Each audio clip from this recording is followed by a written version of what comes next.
মৰমৰ ছাত্ৰ-ছাত্ৰীসকল কেনে আছে তোমালোক? আশা কৰিছোঁ আটাইয়ে ভালে আছা। আজি আমি আলোচনা কৰিম পঞ্চম শ্ৰেণীৰ আমি আৰু আমাৰ পৰিৱেশ পাঠ্যপুথিৰ পৰা পাঠ নং ৭ আহাৰৰ প্ৰয়োজনীয়তা। আশা কৰিছোঁ তোমালোকে ভিডিঅ'টো মন দি চাবা। প্ৰথমতে আমি জানিলো আমাক আহাৰৰ কিয় প্ৰয়োজন হয়। আমাক আহাৰৰ প্ৰয়োজন হয় জীয়াই থাকিবলৈ। আহাৰৰ পৰাই আমি কাম কৰিবলৈ শক্তি পাওঁ আৰু আমাৰ শৰীৰ গঠন আৰু বৃদ্ধিত আহাৰে সহায় কৰে।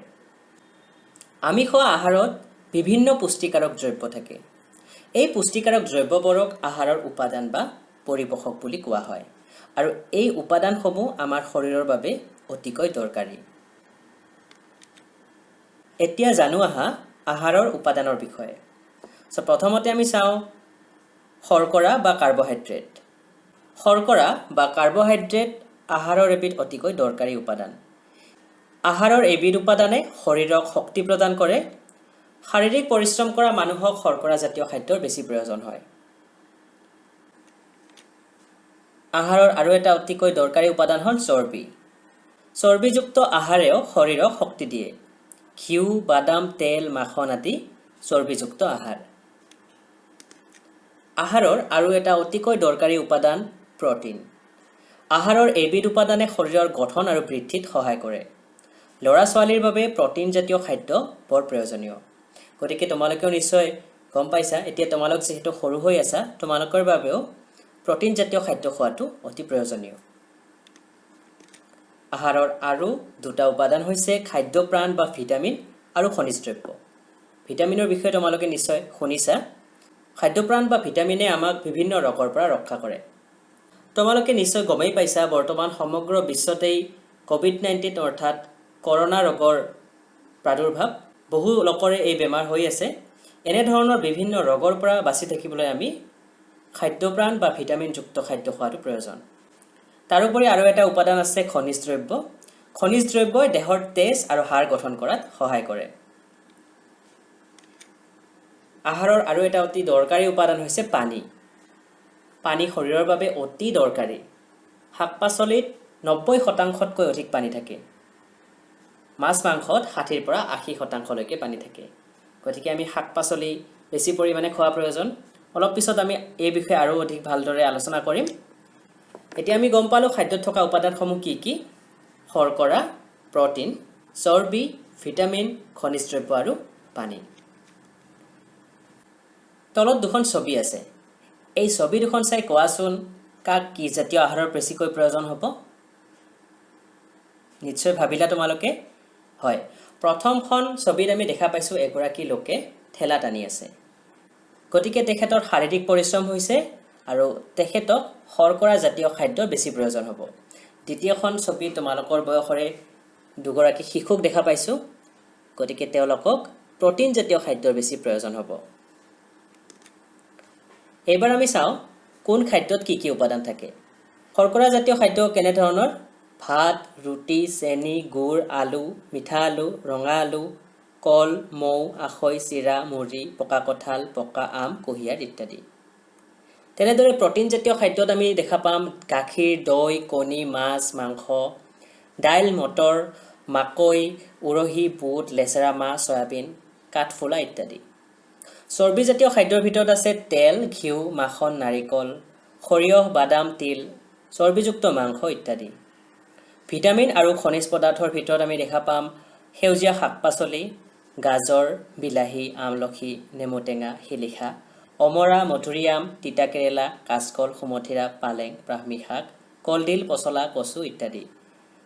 গতিকে এই তালিকাখনত আমি দেখা পালোঁ কোনবিধ খাদ্যত কেনেধৰণৰ উপাদান থাকে। এইবাৰ জানো আহা সুষম আহাৰ কাক কোৱা হয়।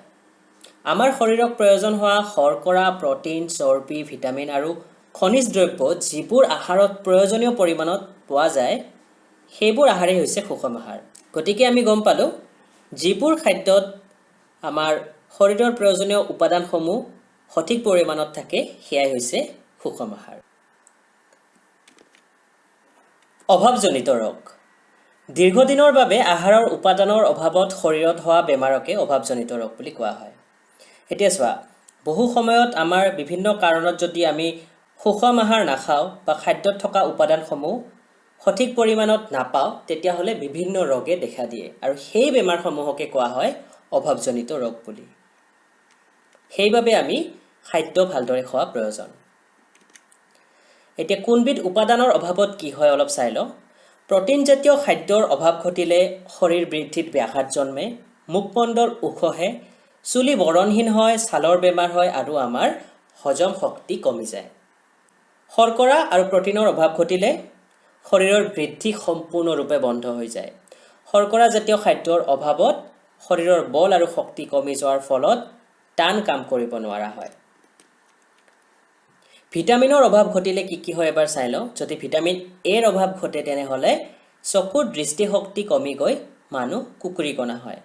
ভিটামিন বিৰ অভাৱত বেৰি বেমাৰ হয়। ইয়াৰ ফলত মাংসপেশী দুৰ্বল হয়। ভিটামিন চিৰ অভাৱ হ'লে দাঁতৰ আলুৰ পৰা তেজ ওলায় আৰু দাঁতৰ আলু ওখহে। ভিটামিন ডিৰ অভাৱত হাড়ৰ গঠন দুৰ্বল হয়। ইয়াৰ অভাৱত সাধাৰণতে কেঁচুৱাৰ পয়া লগা বেমাৰ হয়, হাড় কোমল আৰু বেকা হয়। ভিটামিন ইৰ অভাৱত মাংসপেশীৰ বিকাৰ হয়। ভিটামিন কেৰ অভাৱত শৰীৰত কটা চিঙা হ'লে সোনকালে তেজ বন্ধ নহয়।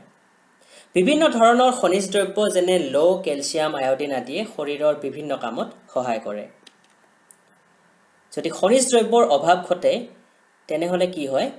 শৰীৰত তেজৰ কণিকা গঠন হ'বলৈ ল'ৰ প্ৰয়োজন। ইয়াৰ অভাৱত শৰীৰত ৰক্তহীনতা বেমাৰ হয়। শৰীৰ দুৰ্বল হৈ পৰে। শৰীৰত হাড় আৰু দাঁতৰ গঠনৰ বাবে কেলছিয়ামৰ প্ৰয়োজন। যদি কেলছিয়ামৰ অভাৱ ঘটে তেনেহ'লে দাঁতৰ গঠন দুৰ্বল হয়, দাঁত ক্ষয় যায়। আৰু লগতে আমাৰ দেহৰ হাড়সমূহো ঠুনুকা আৰু দুৰ্বল হয়। আয়ডিনৰ অভাৱত ডিঙিটো অস্বাভাৱিক ধৰণে ডাঙৰ হয়, যাক গৰল বেমাৰ হোৱা বুলি কোৱা হয়। আয়ডিনৰ অভাৱত সৰু ল'ৰা ছোৱালীৰ মানসিক বিকাশত বাধাৰ সৃষ্টি হয়। গতিকে আমি এনেধৰণৰ বেমাৰৰ পৰা বাচি থাকিবলৈ এটাই উপায় আছে, ভালদৰে খাদ্যবস্তু গ্ৰহণ কৰিব লাগিব। ভিটামিন, খনিজ দ্ৰব্য, শৰ্কৰা, প্ৰটিন ইত্যাদি বিভিন্ন উপাদান থকা খাদ্যসমূহ ভালদৰে খাব লাগিব। তেতিয়াহে আমাৰ এনেধৰণৰ বেমাৰ নহ'ব। বুজি পাইছা নিশ্চয়? এতিয়া আমি জানিম পানীয়ে আমাক কিদৰে সহায় কৰে। তোমালোকে ইতিমধ্যে গম পাইছা পানীও আমাৰ আহাৰৰ এবিধ উপাদান। পানীয়ে আহাৰক শৰীৰে সহজে গ্ৰহণ কৰিব পৰাকৈ দ্ৰৱণীয় অৱস্থালৈ আনে।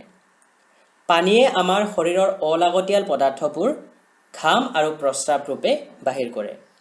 পানীয়ে শৰীৰ শীতল কৰি ৰাখে। পানী কমকৈ খোৱাৰ ফলত দেহত পানীৰ পৰিমাণ কমি আহি বেমাৰ হোৱাৰ সম্ভাৱনা থাকে। গতিকে আমি সকলোৱে দিনত বহু পৰিমাণে পানী খোৱাৰ প্ৰয়োজন আছে। মেদবহুলতা। অত্যাধিক চৰ্বিযুক্ত খাদ্য যেনে চিঙৰা, লুচি, চিপছ, ঘিউ, মাখন আদি খোৱাৰ ফলত শৰীৰত অতিৰিক্ত চৰ্বি বা মেদ জমা হৈ মেদবহুলতাই দেখা দিয়ে। গতিকে আমি এনেধৰণৰ খাদ্য কমকৈ খাব লাগিব। আৰু এনেধৰণৰ খাদ্য কমকৈ খাই বেছিকৈ খেলা ধূলা কৰি শাৰীৰিক ব্যায়াম কৰি মেদবহুলতা ৰোধ কৰিব পাৰি। খাদ্যত বিষক্ৰিয়া। খোৱা খাদ্য সদায় পৰিষ্কাৰ আৰু বীজাণুমুক্ত হ'ব লাগে। অপৰিষ্কাৰ তথা পুৰণি খাদ্যত বীজাণুৱে ক্ৰিয়া কৰাৰ ফলত খাদ্যত বিষক্ৰিয়া হয় আৰু তেনে খাদ্য খালে বমি, পেটৰ অসুখ আদি হোৱাৰ সম্ভাৱনা থাকে। আশা কৰিছোঁ তোমালোকে এইখিনি কথা বুজি পাইছা। খাদ্য যাতে আমি ধুই পখালি খাওঁ আৰু যিখিনি খাদ্য আমি ধুই পখালি খাব নোৱাৰোঁ সেইখিনি যাতে পৰিষ্কাৰ ঠাইত থাকে, ঢাকি থোৱা থাকে। আৰু যদি আমি লেতেৰা খাদ্য খাওঁ, অপৰিষ্কাৰ খাদ্য খাওঁ তেতিয়াহ'লে আমাৰ পেটৰ বিভিন্ন বেমাৰ হোৱাৰ সম্ভাৱনা থাকে, বমি আদি হয়। খাদ্য খোৱাৰ নিয়ম। আহাৰ ভালদৰে হজম হ'বৰ বাবে আমি কিছুমান নিয়ম পালন কৰিব লাগে। এবাৰতে বেছি আহাৰ নাখাই নিৰ্দিষ্ট সময়ৰ মূৰে মূৰে খাব লাগে। আহাৰ ভালদৰে চোবাই খাব লাগে। লৰালৰিকৈ কেতিয়াও আহাৰ খাব নালাগে। বেছি ভাগৰ লাগিলে খাব নালাগে। খাই উঠি লগে লগে দৌৰিব বা ব্যায়াম কৰিব নালাগে। সদায় সেউজীয়া শাক পাচলি খাব লাগে। প্ৰয়োজনতকৈ বেছি পৰিমাণে খাদ্য খাব নালাগে। আমি যদি এইকেইটা নিয়ম মানি চলোঁ তেনেহ'লে আমাৰ কোনো ধৰণৰ বেমাৰ আজাৰ নহ'ব আৰু খাদ্যখিনিও ভালদৰে হজম হ'ব আৰু শৰীৰ সুস্থ হৈ থাকিব। থুলমূলকৈ এইখিনি আছিল আজিৰ পাঠটো। আশা কৰিছোঁ তোমালোকে বুজি পাইছা। এইবাৰ আমি অলপ অনুশীলন কৰোঁ। মোৰ প্ৰশ্নোত্তৰ কেইটা আলোচনা কৰোঁ। প্ৰশ্ন ক আমাক কিয় আহাৰৰ প্ৰয়োজন হয় ইয়াৰ উত্তৰ হ'ব জীয়াই থাকিবলৈ আমাক আহাৰৰ প্ৰয়োজন হয় ইয়াৰ পিছত আৰু এটা প্ৰশ্ন আছে খাদ্যত থকা উপাদানবোৰ কি কি শৰ্কৰা প্ৰটিন চৰ্বি ভিটামিন খনিজ দ্ৰব্য আৰু পানী এইকেইটা হৈছে খাদ্যত থকা উপাদান প্ৰশ্ন গ শৰ্কৰা প্ৰটিন আৰু চৰ্বি জাতীয় দুটাকৈ আহাৰৰ নাম উল্লেখ কৰা উত্তৰ শৰ্কৰা জাতীয় আহাৰ ভাত আৰু ৰুটি প্ৰটিন জাতীয় আহাৰ মাছ আৰু মাংস চৰ্বি জাতীয় আহাৰ তেল আৰু ঘিউ প্ৰশ্ন ঘ সুষম আহাৰ বুলিলে কি বুজা সুষম আহাৰৰ কিয় প্ৰয়োজন আমাৰ শৰীৰক প্ৰয়োজন হোৱা শৰ্কৰা প্ৰটিন চৰ্বি ভিটামিন আৰু খনিজ দ্ৰব্য যিবোৰ আহাৰত প্ৰয়োজনীয় পৰিমাণত পোৱা যায় সেইবোৰ আহাৰেই হৈছে সুষম আহাৰ সুষম আহাৰে আমাৰ স্বাস্থ্য ভালে ৰখাত সহায় কৰে প্ৰশ্ন উঙ আমি কিয় যথেষ্ট পৰিমাণে পানী খাব লাগে উত্তৰ পানীয়ে আমাৰ শৰীৰটো সুস্থিৰ কৰি ৰখাত সহায় কৰে তথা পানীয়ে আহাৰক শৰীৰে সহজে গ্ৰহণ কৰিব পৰাকৈ দ্ৰৱণীয় অৱস্থালৈ আনে সেয়েহে আমি যথেষ্ট পৰিমাণে পানী খাব লাগে এইবাৰ আমি চাম খালি ঠাই পূৰণ কৰাৰ প্ৰশ্ন উত্তৰসমূহ সো ইয়াতে আমি দেখা পাইছো পাঁচটা প্ৰশ্ন আছে তোমালোকৰ বাবে প্ৰথম প্ৰশ্নটো হৈছে জীয়াই থাকিবৰ বাবে ডেশ প্ৰয়োজন কি হ'ব উত্তৰ তলত দিয়া আছে জীয়াই থাকিবৰ বাবে খাদ্যৰ প্ৰয়োজন খ আমাৰ দেহৰ গঠন আৰু বৃদ্ধিত সহায় কৰা উপাদানবিধ হ'ল ডেশ ইয়াৰ উত্তৰটো হ'ব প্ৰটিন প্ৰটিনে আমাৰ দেহৰ গঠন আৰু বৃদ্ধিত সহায় কৰে প্ৰশ্ন গ সেউজীয়া শাক-পাচলি আৰু ফল-মূলত ডেশ আৰু ডেশ থাকে ইয়াৰ উত্তৰ দুটা প্ৰথমটো হ'ব ভিটামিন আৰু দ্বিতীয়টো হ'ব খনিজ পদাৰ্থ সেউজীয়া শাক-পাচলি আৰু ফল-মূলত ভিটামিন আৰু খনিজ পদাৰ্থ থাকে প্ৰশ্ন ঘ প্ৰয়োজনীয় পৰিমাণত সকলোবোৰ উপাদান থকা খাদ্যক ডেশ আহাৰ বোলে উত্তৰটো হ'ব সুষম আহাৰ আৰু উঙ শেষত আছে ভিটামিন ডেশৰ অভাৱত চকুৰ দৃষ্টিশক্তি কমে ইয়াৰ উত্তৰটো এ ভিটামিন এৰ অভাৱত চকুৰ দৃষ্টিশক্তি কমে 3 নম্বৰ প্ৰশ্নলৈ আগবাঢ়িছো ইয়াতে ক আৰু খ অংশ আমি মিলাব লাগে সো তলত মই মিলাই দিছো তোমালোকে চাবা আমাৰ শৰীৰক শক্তি দিয়া উপাদানবিধ হ'ল ইয়াতে 4টা অপচন আছিল আৰু ইয়াৰ মিলিব একেবাৰে তলৰটো শৰ্কৰা আমাৰ শৰীৰক শক্তি দিয়া উপাদানবিধ হ'ল শৰ্কৰা শৰীৰত হাড় আৰু দাঁতৰ গঠনত সহায় কৰা খনিজ দ্ৰব্যবিধ হ'ল কেলছিয়াম কেলছিয়ামে আমাৰ শৰীৰত হাড় আৰু দাঁতৰ গঠনত সহায় কৰে তেজৰ গঠনত সহায় কৰা খনিজ দ্ৰব্যবিধ হ'ল লৌহ আৰু একেবাৰে শেষৰ যেটো প্ৰশ্ন আছে আয়োডিনৰ অভাৱত হোৱা বেমাৰবিধ হ'ল গৰল সো এইখিনি আমি ক অংশৰ লগত খ অংশ এতিয়া মিলালো আৰু এতিয়া আমি আগবাঢ়িছো পৰৱৰ্তী প্ৰশ্নটোলৈ অৰ্থাৎ 4 নম্বৰ প্ৰশ্নত আছে শুদ্ধ উত্তৰটো বাছি উলিওৱা মই ইয়াতে শুদ্ধ উত্তৰ কেইটা টিক কৰি দিছো প্ৰশ্ন ক আমাৰ শৰীৰক বেমাৰৰ পৰা ৰক্ষা কৰা উপাদানবোৰ হ'ল গাখীৰ আৰু দৈ নে চৰ্বি আৰু প্ৰটিন নে ভিটামিন আৰু খনিজ দ্ৰব্য